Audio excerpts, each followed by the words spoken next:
नमस्कार दोस्तों। अब अपन बात करते हैं इनऑर्गेनिक के नेक्स्ट टॉपिक बैक बॉन्डिंग की। क्या होता है बैक बॉन्डिंग? जैसे अपने पास दो एटम्स हैं, दो एक मॉलिक्यूल है जिसमें एक एटम डी है और दूसरा एटम ए है। अगर इन इन दोनों के बीच में अपन जानते हैं कि जो पहला बॉन्ड बनता है वो होता है सिग्मा बॉन्ड। अब इसमें से एक के पास इलेक्ट्रॉन होंगे और एक के पास वैकेंट ऑर्बिटल्स होंगे।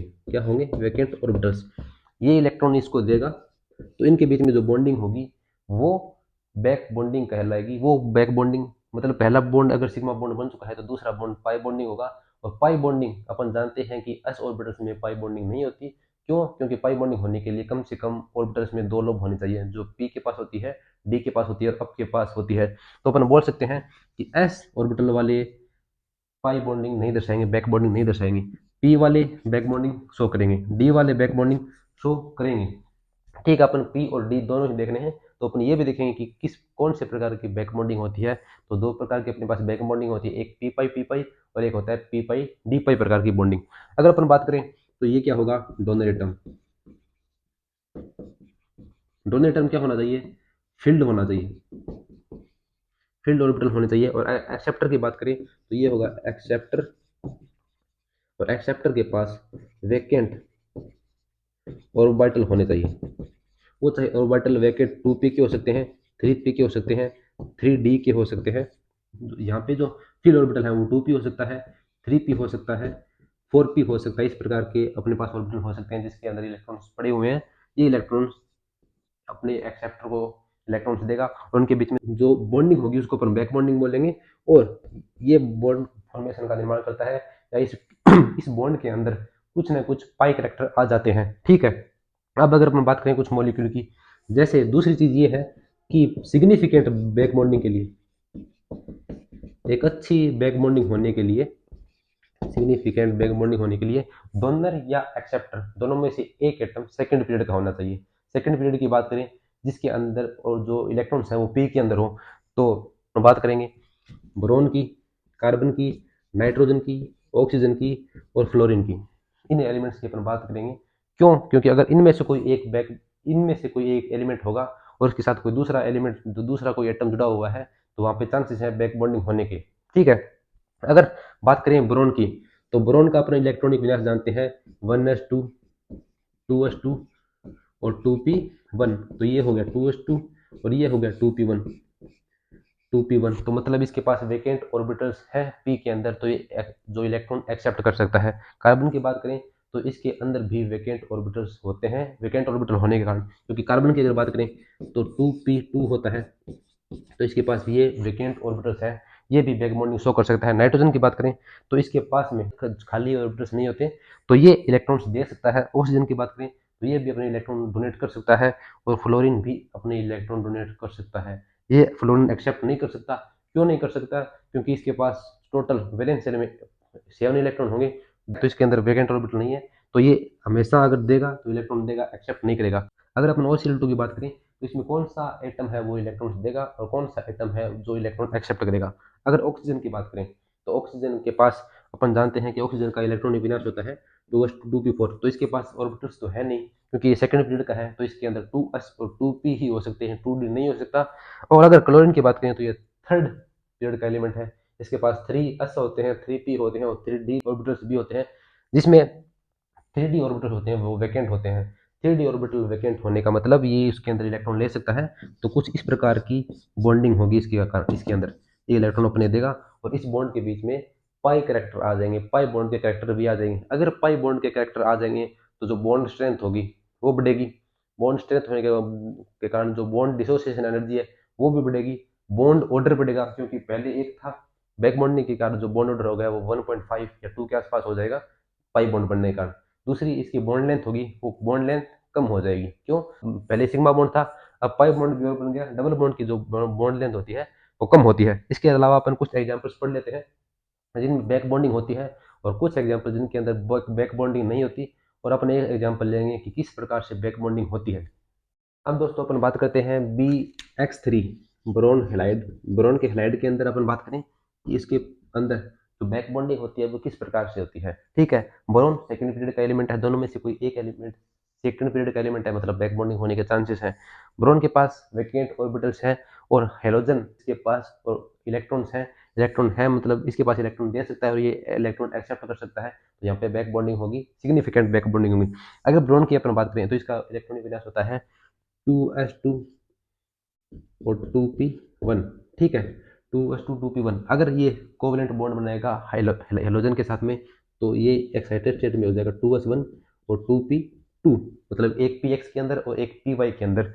px और py तीनों में से कोई दो px और py के होंगे, मतलब एक प्लेन के अंदर होंगे, और खाली पड़ा है pz, मतलब इसके अंदर इलेक्ट्रॉन एक्सेप्ट कर सकता है, ठीक है। अगर अपन बात करें तो यहाँ पे एक एक इलेक्ट्रॉन आ गए, एक ब्रोन का, एक हेलोजन का, एक ब्रोन का, एक हेलोजन का, ठीक है।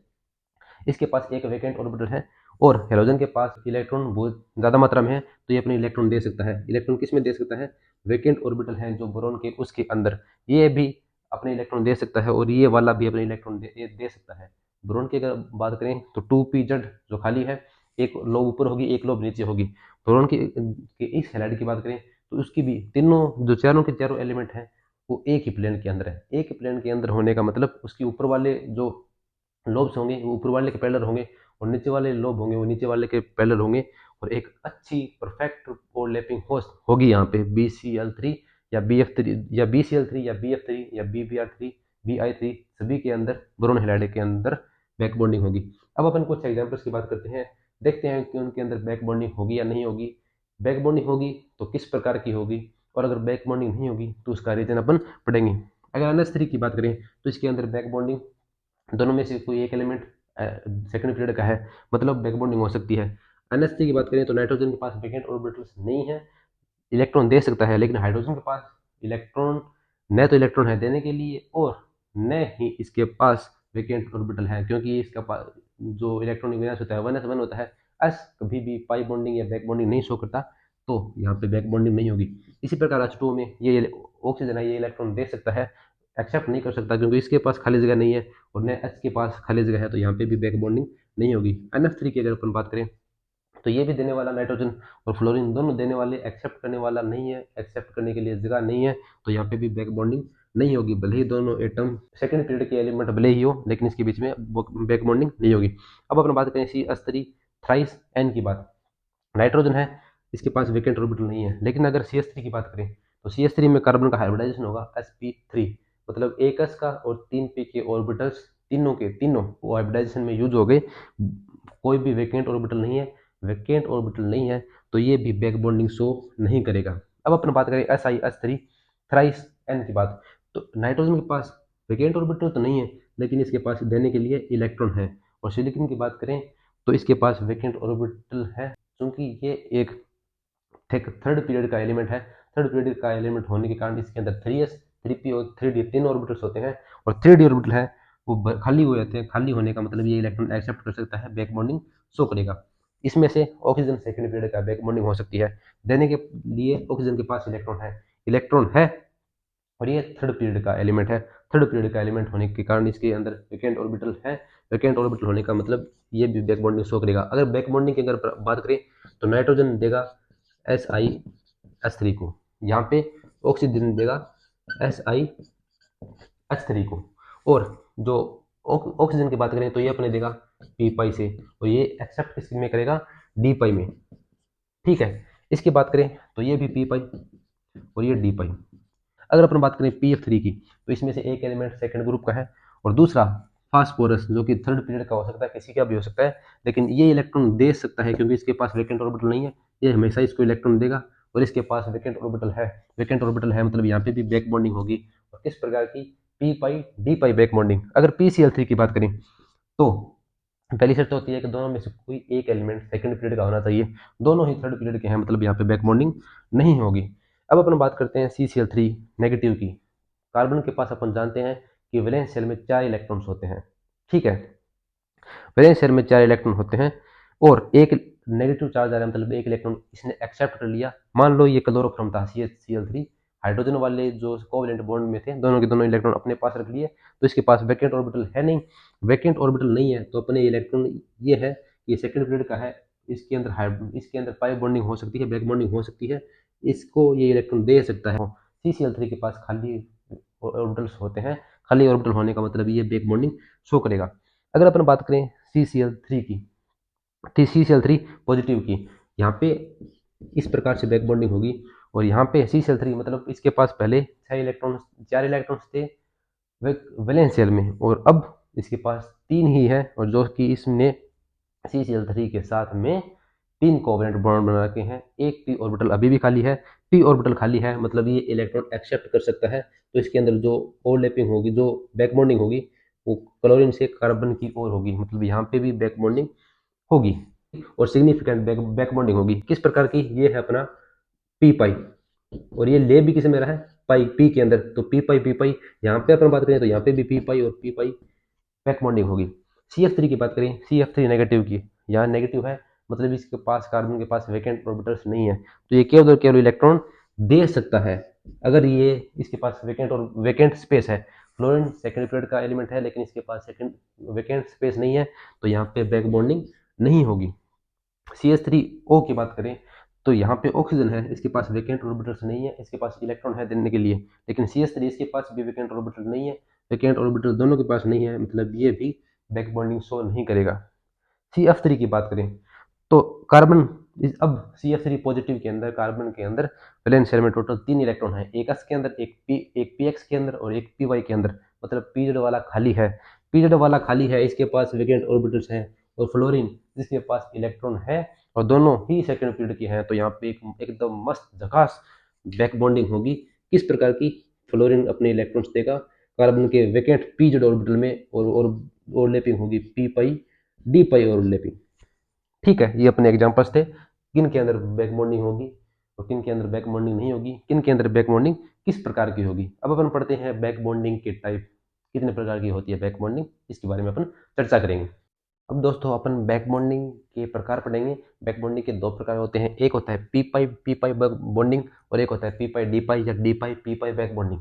होता क्या है कि इस प्रकार की बॉन्डिंग में जो दो एटम्स होते हैं, डोनर एटम और एक्सेप्टर एटम, वो दोनों के जो इलेक्ट्रॉन देता है वो पी ऑर्बिटल से देता है, और जो इलेक्ट्रॉन एक्सेप्ट करता है वो भी पी ऑर्बिटल से एक्सेप्ट करता है, मतलब दोनों में पी के यूज हुए, इसके कारण इसको बोलते हैं पी पाई बैक बॉन्डिंग। और अगर पी पाई और पी पाई डी पाई की बात करें तो उसमें से एक देने वाला या एक्सेप्ट करने वाले पी ऑर्बिटल्स होता है, और एक देने वाला या एक्सेप्ट करने वाला डी ऑर्बिटल्स होता है, या डी पाई पी पाई, इस प्रकार की बॉन्डिंग को P pi d pi back bonding बोलते हैं। अगर अपन बात करें तो एक अपना पी ऑर्बिटल है जिसमें दो लोब है, और दूसरा भी पी ऑर्बिटल है, इसमें इलेक्ट्रॉनों की हो रही है साझेदारी के कारण इसमें बैक बॉन्डिंग होती है। अगर इसकी बात करें तो इसमें से एक में मान लो दो, एक ऑर्बिटल्स में दो इलेक्ट्रॉन्स है, चाहे वो पी में हो सकते हैं चाहे वो डी में हो सकते हैं, यहाँ पे मैंने डी के अंदर दो इलेक्ट्रॉन्स लिखे हैं।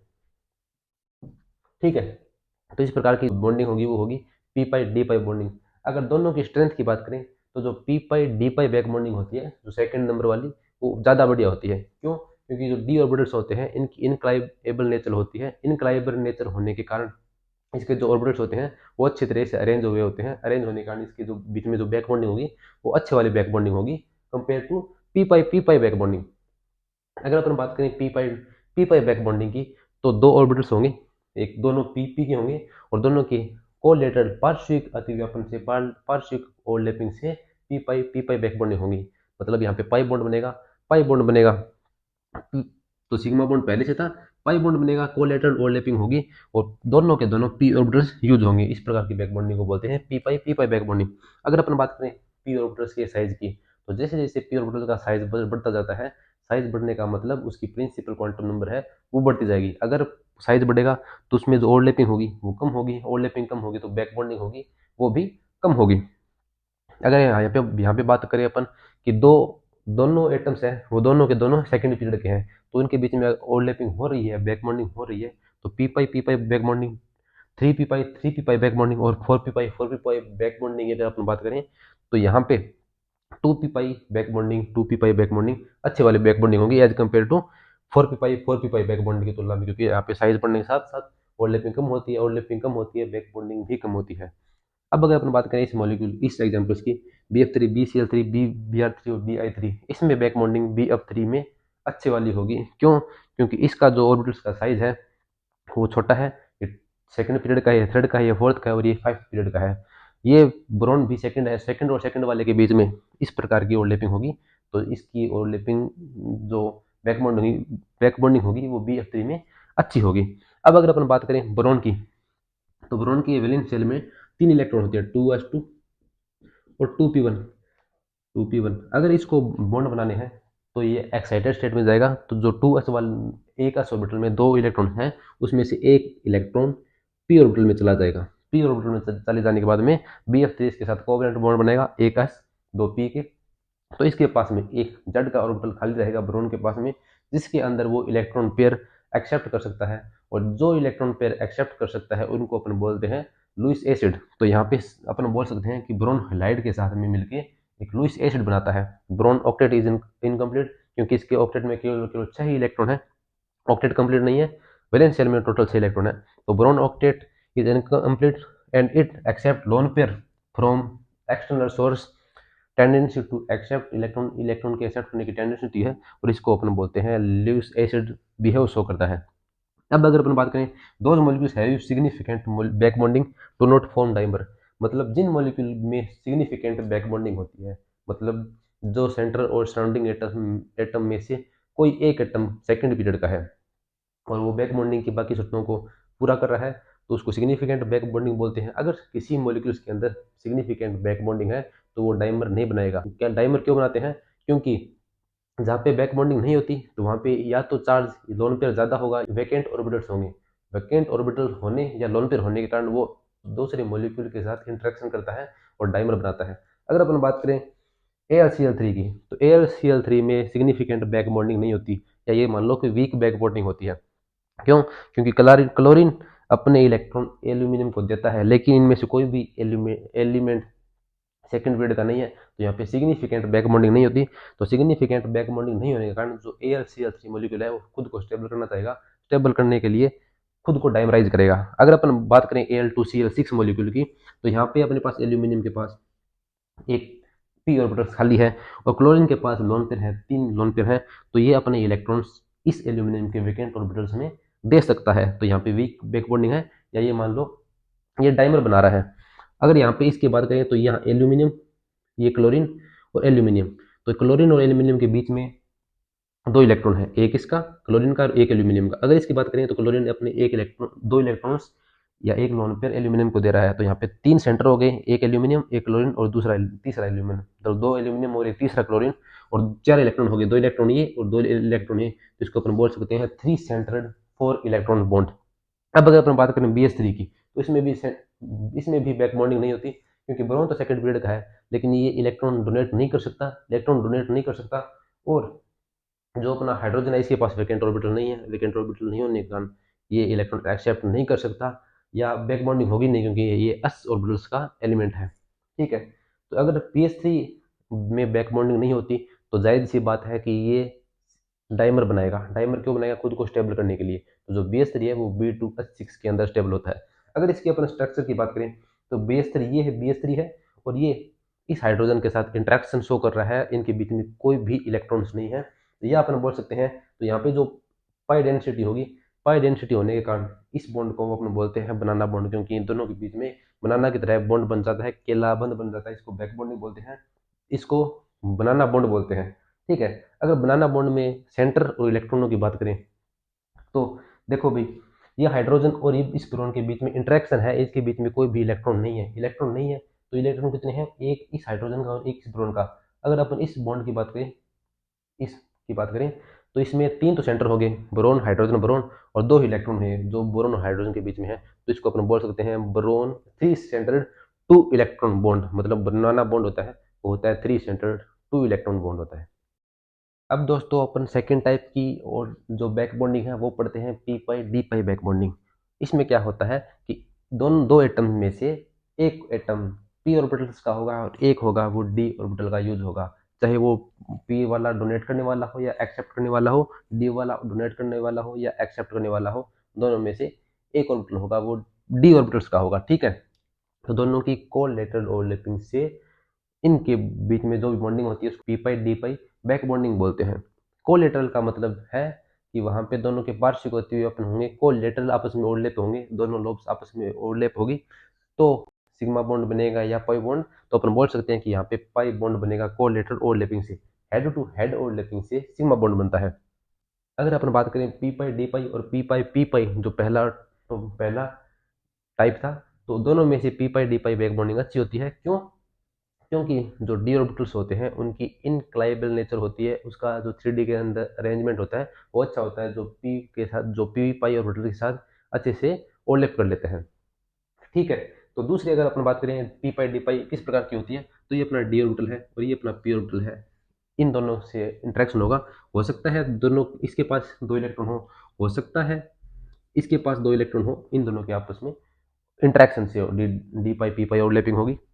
अब अगर अपन बात करें बैक बॉन्डिंग का ऑर्डर इस तीन एग्जांपल्स में, तो पहला अपने को देखना है साइज, और साइज के बाद में दो फैक्टर, जो दूसरा फैक्टर है वो है इनक्लाइबल नेचर का।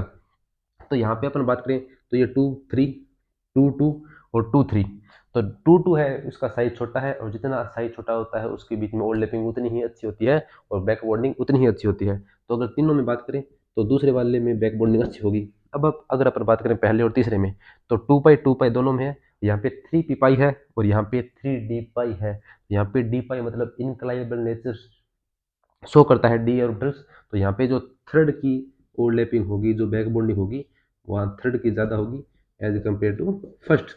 दूसरा अपन बोल सकते हैं कि तीनों के तीनों ओवरलैपिंग शो करते हैं। क्यों? क्योंकि तीनों में से प्रत्येक, दोनों की जो एटम्स हैं उनमें से केवल एक, दोनों में से एक एक एटम सेकंड पीरियड का है। जैसे यहाँ पे ये सेकंड पीरियड का है, ये सेकंड पीरियड का, और यहाँ पे ये सेकंड पीरियड का। हो सकता है दोनों के दोनों ही सेकंड पीरियड के हो सकते हैं, तो वहाँ पे जो ओवरलैपिंग होगी वो अच्छी ओवरलैपिंग होगी। ठीक है। शर्त ये है कि एक के पास इलेक्ट्रॉन देने के लिए होने चाहिए और एक के पास रखने के लिए वैकेंट ऑर्बिटल होने चाहिए। अब अगर अपन बात करें दो मॉलिक्यूल की, CF3 नेगेटिव और CCl3 नेगेटिव, इनके स्टेबिलिटी की बात करें तो CF3 कुछ ऐसा होगा, लोन पेयर। यहाँ पे ये मतलब है कि मान लो ये कार्बन है, इसने किसी और के साथ बॉन्ड बना रखा था और दोनों बॉन्ड के इलेक्ट्रॉन्स को कार्बन अपने पास ले आया, तो इसके ऊपर नेगेटिव चार्ज आ गया। टोटल अब इसके पास हो गए 8 इलेक्ट्रॉन, 6 इन तीन बॉन्ड में और 2 इसके अंदर। यहाँ पे होता है ये इंडक्टिव इफेक्ट शो करता है, fluorine as compared to chlorine की तुलना में ज़्यादा इंडक्टिव इफेक्ट शो करता है। लेकिन यहाँ पे P pi d pi back bonding होती है। क्यों? क्योंकि यहाँ पे कार्बन के पास वैकेंट ऑर्बिटल नहीं है, लेकिन इसके पास डोनेट करने के लिए एक लोन पेयर है, इलेक्ट्रॉन्स है, और क्लोरीन के पास वैकेंट डी पाई ऑर्बिटल है जिनके अंदर ये इलेक्ट्रॉन ले सकता है। तो यहाँ पे P pi d pi back bonding होगी, लेकिन यहाँ पे इलेक्ट्रॉन दे तो सकता है कार्बन, लेकिन फ्लोरीन के पास रखने के लिए ऑर्बिटल्स नहीं है, तो यहाँ पे पी पाई किसी भी प्रकार की बैक बॉन्डिंग नहीं होगी। तो जहाँ पे बैक बॉन्डिंग ज़्यादा अच्छी होती है वो उतना ही ज़्यादा स्टेबल होता है। तो अपन बोल सकते हैं कि जो सेकेंड वाला है ज़्यादा स्टेबल है एज कम्पेयर टू फर्स्ट, या CCl3 ज़्यादा स्टेबल है CF3 की तुलना में। अब अगर अपन बात करें एसिडिटी की, तो मान लो इनकी जो कॉन्जुगेटेड एसिड है वो है CHF3 और CHCl3। ठीक है। तो इनके कॉन्जुगेटेड बेस होंगे ये, और जितना कॉन्जुगेटेड बेस अच्छा होगा, जितना स्टेबल होगा, वो उतना ही ज़्यादा एसिडिक होगा। तो यहाँ पे CHCl3 है, ये ज़्यादा एसिडिक होगा CHF3 की तुलना में। अब अगर अपन बात करें इसी मॉलिक्यूल में, तो यहाँ पे Cl है, क्लोरीन के ऊपर नेगेटिव चार्ज आएगा इंडक्टिव इफेक्ट के कारण। नेगेटिव चार्ज आएगा तो क्लोरीन का साइज होता है बड़ा, नेगेटिव चार्ज को आसानी से डिस्ट्रीब्यूट कर सकता है अपने साइज के अंदर और इजीली डिस्ट्रीब्यूट कर सकता है, तो उसकी स्टेबिलिटी उतनी ही अच्छी होगी, जो नेगेटिव चार्ज है वो उतना ही अच्छा स्टेबल होगा। ठीक है। अब अगर अपन बात करें P pi d pi bonding से bond length, bond angle, bond strength के ऊपर कैसा इफेक्ट पड़ता है, उसके बारे में अपन पढ़ते हैं कि जैसे जैसे P pi d pi back bonding बढ़ेगी, P pi d pi back bonding बढ़ेगी, तो उनके अंदर पाई कैरेक्टर्स भी आएंगे, सिग्मा बॉन्ड के साथ साथ पाई कैरेक्टर आएंगे। पाई कैरेक्टर आने का मतलब है कि बॉन्ड जो ऑर्डर है वो भी बढ़ेगा। अगर बॉन्ड ऑर्डर बढ़ेगा तो मॉलिक्यूल पास पास में आएंगे, मॉलिक्यूल पास पास में आने का मतलब उनकी बॉन्ड स्ट्रेंथ है वो ज़्यादा होगी। बॉन्ड ऑर्डर बढ़ेगा, बॉन्ड स्ट्रेंथ भी अच्छी होगी, और बॉन्ड स्ट्रेंथ जितनी ज़्यादा होगी बॉन्ड लेंथ उतनी ही कम होगी। बॉन्ड स्ट्रेंथ ज़्यादा होगी, बॉन्ड डिसोसिएशन ऊर्जा भी ज़्यादा होगी। ठीक है। दूसरा है बॉन्ड एंगल का, एक अपने पास है OMe2 और एक है OSIS3 की ट्वाइस। यहाँ पे बैक बॉन्डिंग शो नहीं करता, ये बैक बॉन्डिंग शो करता है क्योंकि ऑक्सीजन के पास इलेक्ट्रॉन है देने के लिए और सिलिकॉन के पास वैकेंट डी ऑर्बिटल्स हैं, लेकिन यहाँ पे मिथाइल में कार्बन के पास वैकेंट डी ऑर्बिटल्स नहीं है, तो ये ओवरलैपिंग, ये बैक बॉन्डिंग शो नहीं करता। तो अगर अपन बॉन्ड एंगल की बात करें तो यहाँ पे बॉन्ड एंगल ज़्यादा होगा। क्यों? क्योंकि यहाँ पे non bonding electron pair repulsion effect show होता है, क्योंकि दोनों में से एक सेकंड पीरियड का है और दोनों के बीच में एक जो एटम है SiL सिलिकॉन वो बड़ा है साइज में, तो यहाँ पे NBPR इफेक्टिव होगा वेस्पर की तुलना में।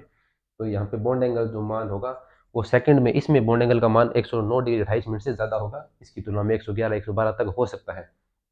अब लास्ट है, अपन पढ़ेंगे पॉलीमराइजेशन कि P pi d pi back bonding होती है जहाँ पे, वहाँ पे पॉलीमराइजेशन पर क्या इफेक्ट पड़ता है। तो अपन एग्जांपल लेते हैं 4, S I O four 4 negative, P O four 3 negative, S O four 2 negative और C L O four negative. तो यहाँ पे जैसे अपन अप टू डाउन जा रहे हैं तो इसका साइज बढ़ रहा है, central atom silicon phosphor sulphur का साइज बढ़ रहा है। अगर साइज घट रहा है, अगर अपन बात करें इस एग्जांपल की, S I O four negative, P O four 3 negative, S O four 2 negative, C L O four negative, तो अप टू डाउन जाने पे जो सेंट्रल एटम है उनका साइज कम हो रहा है। साइज कम हो रहा है मतलब उनके बीच में वो जो ओवरलैपिंग होगी, ओवरलैपिंग अच्छी होगी, डी पाई पी पाई बैक बॉन्डिंग अच्छी होगी, डी पाई पी पाई बैक बॉन्डिंग अच्छी होगी, तो अब ऑक्सीजन ज़्यादा रिएक्टिव नहीं होगा, स्टेबल हो जाएगा। अगर P pi d pi bonding अच्छी नहीं होगी, डी पाई पी पाई बॉन्डिंग अच्छी नहीं होने का मतलब ऑक्सीजन को स्टेबल होने के लिए दूसरे मोलिक्यूल के पास जाना पड़ेगा। दूसरे मोलिक्यूल का मतलब वो डाइमर बनाएगा, एलिगोमर बनाएगा या पॉलीमर बनाएगा। तो अगर कोई किसी मोलिक्यूल में P pi d pi back bonding अच्छी हो रही है तो अब उसको उसके ऑक्सीजन को किसी दूसरे के पास जाने की आवश्यकता नहीं है, वो वहीं पे स्टेबल होगा। लेकिन जो डाइमर जो पी पाई जहाँ पे P pi d pi back bonding अच्छी नहीं होती, वहाँ पे जो ऑक्सीजन है वो इतना स्टेबल नहीं होता, अब वो दूसरे के साथ डाइमर या एल्यूमिनियम बनाएगा। तो यहाँ पे जो सिलिकॉन है इसमें सेंट्रल एटम का साइज बड़ा है इन चारों में, तो ये इसमें p pi d pi back bonding नहीं होती, P pi d pi back bonding नहीं होती, तो बहुत से अणुओं के साथ में पॉलीमर के रूप में रहता है, मतलब सैकड़ों या थाउजेंड्स इसमें एक यूनिट्स होती हैं इस मॉलिक्यूल की। अगर पी ओ फोर की तुलना में बात करें एस आई फोर से, तो इसमें बैक बॉन्डिंग सिर्फ S I O four 4 negative की तुलना में अच्छी होती है। तो ये पॉलीमर तो नहीं बनाता लेकिन एलिगोमर बनाता है, मतलब 10 से अधिक यूनिट्स आपस में मिलती है। अगर एस ओ फोर 2 नेगेटिव की बात करें तो ये इन दोनों से अच्छा P pi d pi back bonding show करता है। तो यहाँ पे जो इसके पॉलीमर बनाने की टेंडेंसी होगी वो थोड़ी कम होगी, लेकिन ये डाइमर बनाएगा। लेकिन C L O four negative की बात करें तो इसमें p pi d pi back bonding अच्छी होती है। क्यों? क्योंकि सेंट्रल एटम का जो साइज होता है वो छोटा होता है, छोटा साइज होगा, वहाँ पे बैक बॉन्डिंग इतनी अच्छी होगी। और अब इसके ऑक्सीजन को दूसरे के पास जाने की आवश्यकता नहीं है, वहीं पे उसी मोलिक्यूल के अंदर स्टेबल है, चार्ज स्टेबल है, या वेकेंट ऑर्बिटल्स जो भी है वो इनको स्टेबल कर देता है। तो ये इसको डाइमर या ट्राइमर या एलिगोमर किसी प्रकार के पॉलीमर बनाने की आवश्यकता नहीं है। तो C L O four negative केवल और केवल मोनोमर के रूप में भी स्टेबल होता है। ये था अपना P pi d pi back bonding. इससे पहले पी पाई बैक बॉन्डिंग पढ़ा था, और अपना जो टॉपिक था पी बैक बॉन्डिंग वो यहाँ पे कंप्लीट हो जाता है।